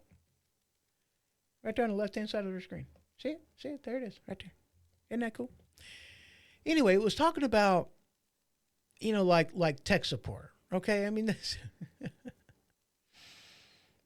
people who code, people who, are in with, AI developers and website developers and, all kinds of other things of that nature. That we import a lot of people from that, and we do this because, American citizens going to American schools are just not smart enough to do that. Isn't that a failure of the education system? Why is it we have to import tech support instead of being able to educate people here in America to do the job? Why do we have to import somebody? I mean, isn't that a failure of the education system? If that's what we have to do, why? Shouldn't we do a better job at educating people? I mean, I think we should. I mean, isn't that an obvious response to that one? I think it is. I mean, that's just me, though, right? I mean, that's just me.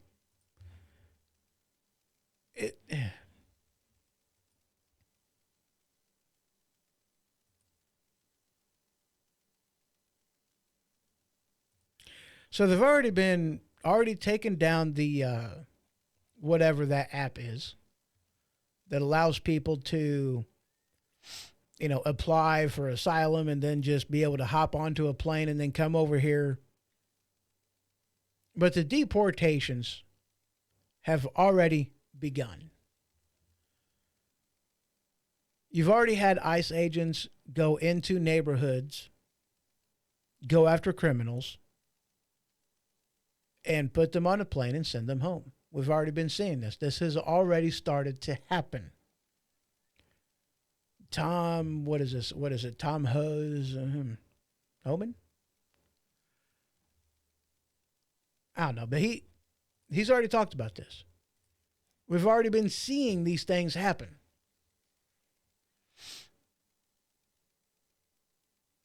The illegal border crossings has already slowed down. People are already being deported. Illegal aliens are already self-deporting, not even waiting for Trump to go in after them. We are already seeing the results of Trump's policies. Hallelujah. Already seeing it. Trump's rocking the boat, isn't he? I mean, isn't Trump rocking the boat? Holy crap, Trump is rocking the boat, man. What are the other things that I've heard of what Trump is wanting to do?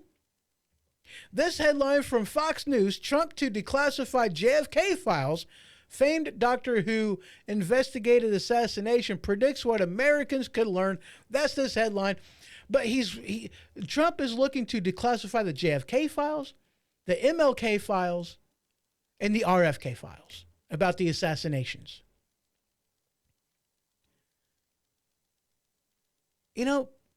This is how conspiracy theories start. Because here you got 60 years after the fact with JFK assassination. 60 years after the fact. Why do we have classified information from when it happened? And I'm not talking about, new stuff that gets classified from it. I'm not talking about that. I'm talking about stuff from then. Why is it they're still classified? The obvious question is, what is the government hiding? What's the government hiding? Was the CIA directly involved in these assassinations? I'm not going to say yes or no. But what I am going to say, they know more than what they're telling us. It's kind of a frame of mind that I had regarding, the what happened on 9/11. Somebody knew. And whether they wasn't able to do anything about it or they refused to do something about it, I don't know. But somebody knew what was going on. I'm not going to wholeheartedly say that it was allowed to happen, but somebody knew. Somebody made the choice to say or do nothing. Somebody knew. What did the CIA know? Were they involved? Were they not involved? The only reason why the CIA would be hell-bent on not wanting any of this information to be declassified is because they have something to hide. I have my theories. I'm not going to air them out here, but I got my theories on it. I really do.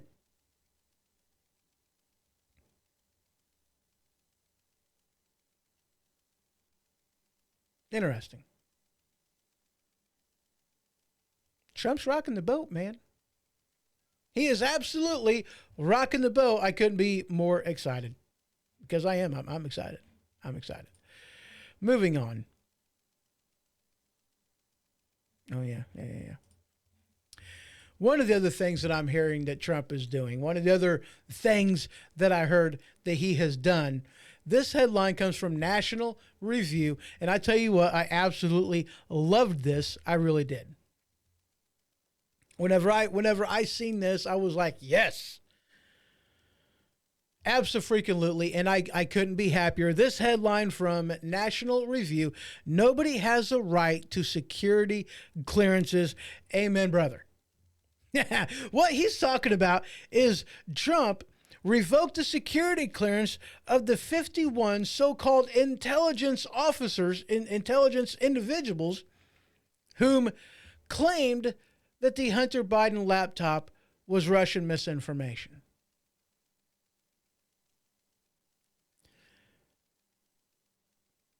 I'm all for it. I couldn't be more happier. In all honesty, I think that this right here should go far beyond just the 51 people who signed that document. I mean, let's face it, that was election interference. I mean, they went after Trump for election interference. Why don't they go after these people? Because it was obviously, and they knew it. They knew what was up with this laptop. They knew the laptop was genuine. It was interference. Why aren't they being prosecuted for election interference? Trump was prosecuted for election interference, even though it wasn't election interference any which way, shape, or form, but yet they went after him for it. Why don't they go after these people for it? Why don't they go after Legacy News for election interference?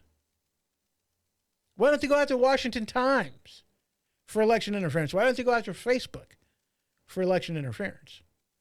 Why don't they go after these 51 intelligence people whom signed off that the laptop was Russian misinformation whenever they knew that it wasn't? They knew that it was a genuine article, or at least they couldn't confirm that it wasn't, and of which case, if that was the case, they should have kept their mouth shut. My thought process of it is, if you... Okay, here's how it kind of works at the moment, okay? Once you have security clearance, you pretty well have it for the rest of your life. I mean, look at Swalwell. You know, the guy who had, who slept with Fang Fang, the Chinese spy. He still has a security clearance. Why? He slept with the spy. Who knows what she got? Who knows what classified information that she was able to obtain by sleeping with him? He's still on the intelligence committee, even though he's a dumbass for allowing this to happen. Why does he still have his classified clearance? I have no idea. His security clearance. He shouldn't have that. These people, once you no longer need it, once you are no longer in the public square, and this is the thing too, is in, with Swalwell, he should have his revoked. He obviously can't handle classified information and keep it classified. He can't be trusted with it. It should be removed. Absolutely, end of story.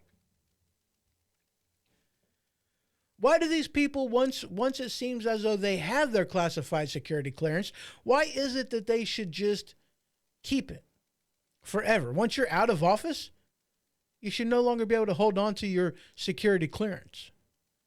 Yeah, you may know some stuff, but that doesn't give you the right to have things.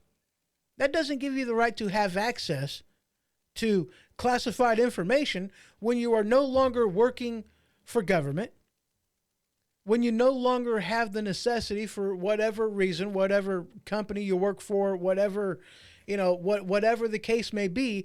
If, once your reason for having the security clearance in the first place is sunset and it no longer exists, then the security clearance should also go by the wayside. If you don't work at Boeing, then you shouldn't have classified information on the stuff you worked at. You shouldn't be able to have your security clearance once you leave the job. Once you leave office, you shouldn't be able to hold on to your security clearance. You shouldn't be able to have access to new information whenever you are no longer in the position that gave you the security clearance in the first place. And these people should also have to go through some type of scrutiny throughout their tenure. Re-evaluated whether you still need your security clearance or not. What a novel idea. Holy shit.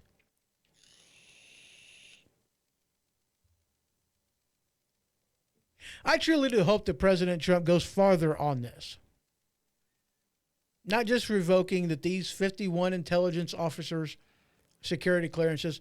I think he should go broader. I think he should go wider.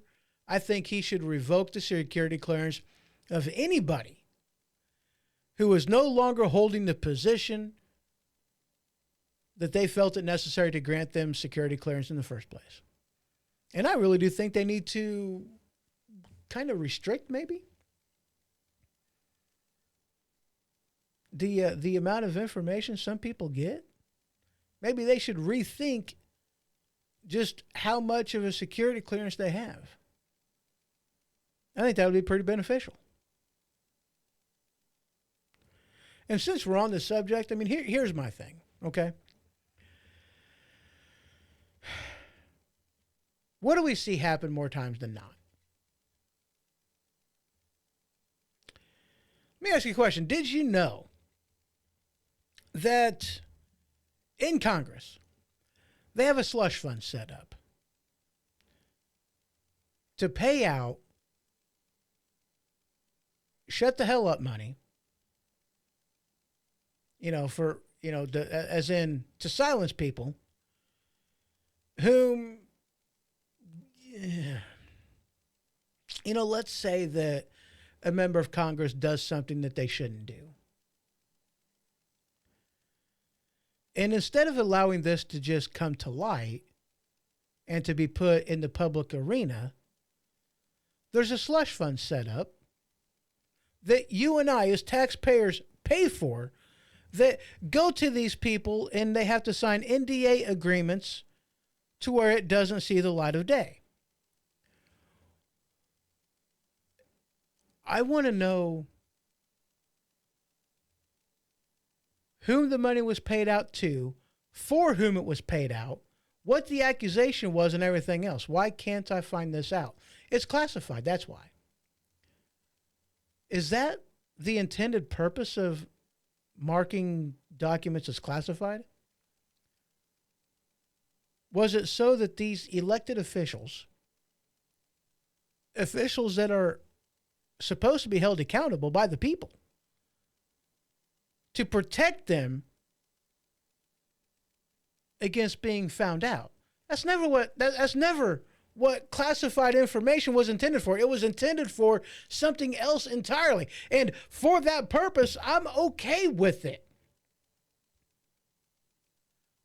But to be used for this type of a purpose, so that this way our elected officials get to continue to do whatever it is that they're going to do, so that this way they're not held to account, is to mark something as classified that isn't actually classified.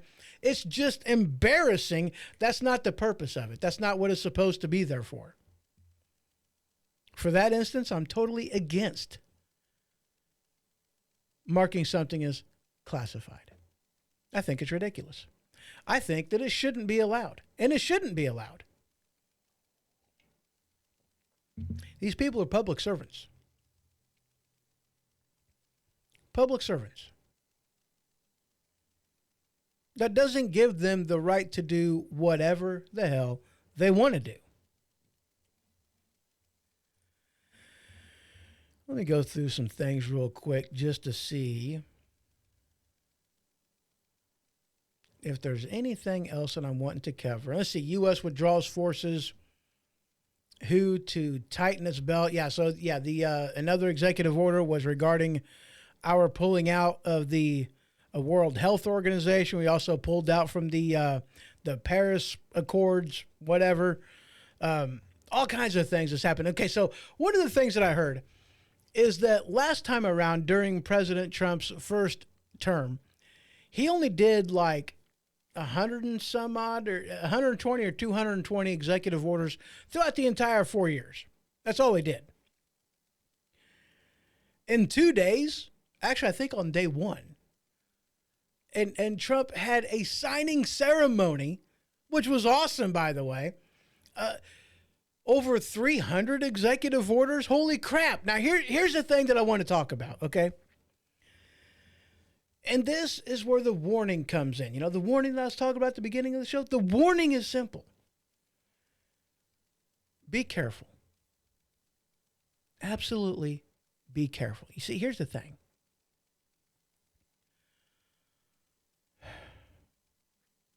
Now, I don't remember whom exactly talked about this, but this is something that I heard talked about a long time ago. Okay, it just is. And it was regarding a time such as now. That you have somebody from one side of the political arena go so far above and beyond the misuse of power, doing things that they're not supposed to be doing, just the extreme far reach politicization of the government, period. And that's what we've seen out of the Democrat Party.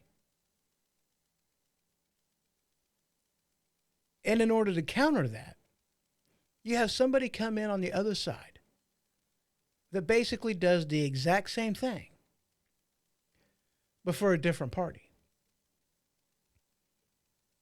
And what you have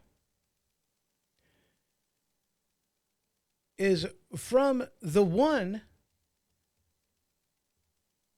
a huge huge outcry of people that want normalcy. They want, maybe not normalcy, maybe that's not the right term, but they want people to be held to account. They want safeguards put in place to where this can never happen again. And in turn, what ends up happening is you have somebody that goes just as far to the other side as the first ones did. The scare is that Trump will go just as far to the other side, doing exactly what the other side did against him. A strong man that comes in and violates the Constitution for the sake of you and me. That's the fear. Now, look, I was happy to vote for Trump this time around. Hell, I was happy to vote for Trump in 2020.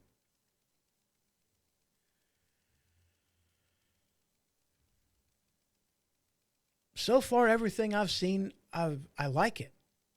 I really do. Because I'm not seeing a government overreach.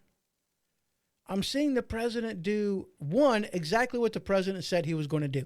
And I see him operating so far within the bounds, the limitations of the Constitution of the United States of America. That's what every president should do. That's what every elected official should do. Honor the Constitution. So far, that's what we're seeing.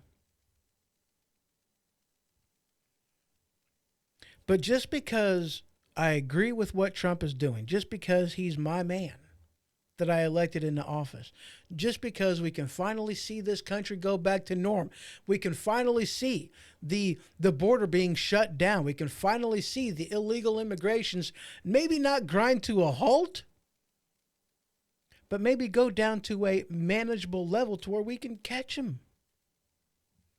At least more of them, to see the cartel being classified as a terrorist organization.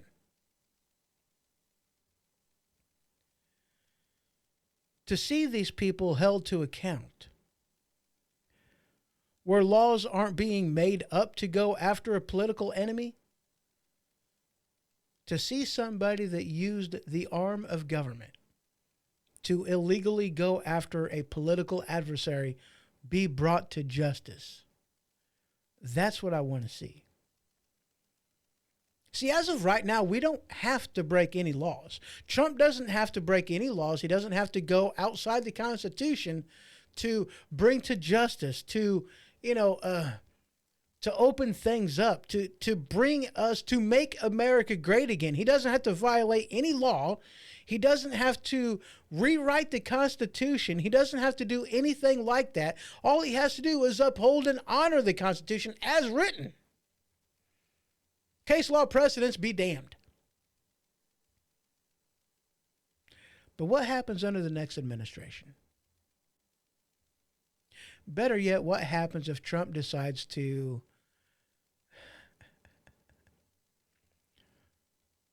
what happens when Superman goes bad?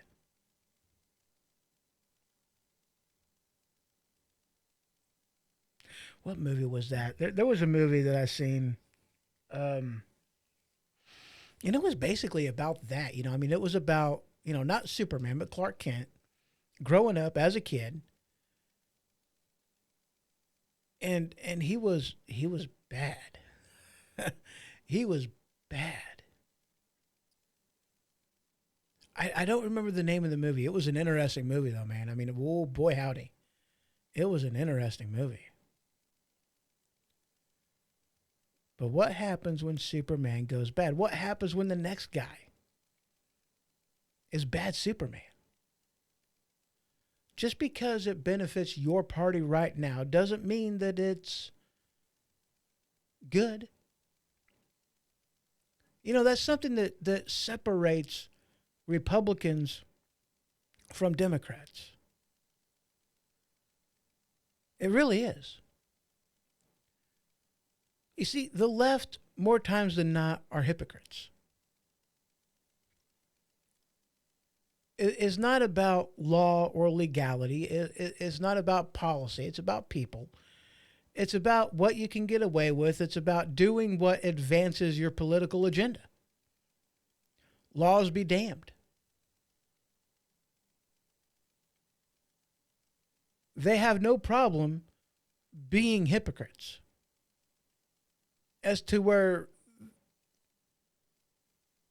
the majority of the time, now maybe not in the realm of politics, but definitely in, like, with us, okay, with you, with me.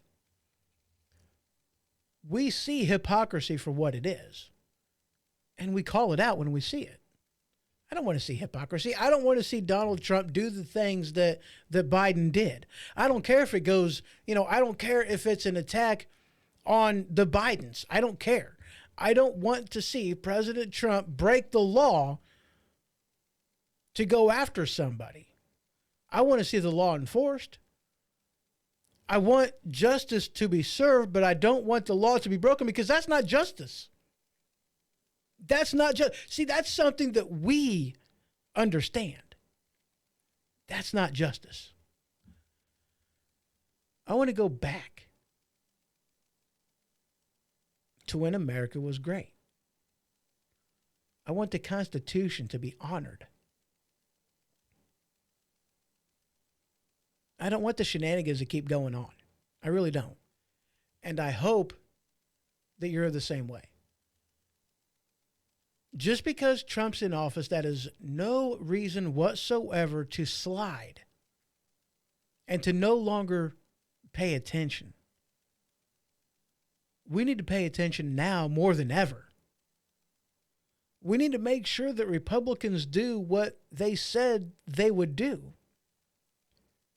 We need to make sure that lines are not crossed. We need to make sure that the Constitution is upheld. We need to protect the country. That's what it amounts to. All right, ladies and gentlemen, I greatly appreciate y'all's stopping by, for tuning in. I really do. I appreciate each and every one of you. Y'all just have yourself a great one, and I will see you in the next one. This has been The HoHo Show. For more information, you can head to thehohoshow.com. And for the merchandise store, you can head on over to stinkpickle.com. That is stinkpikle.com. Until next time.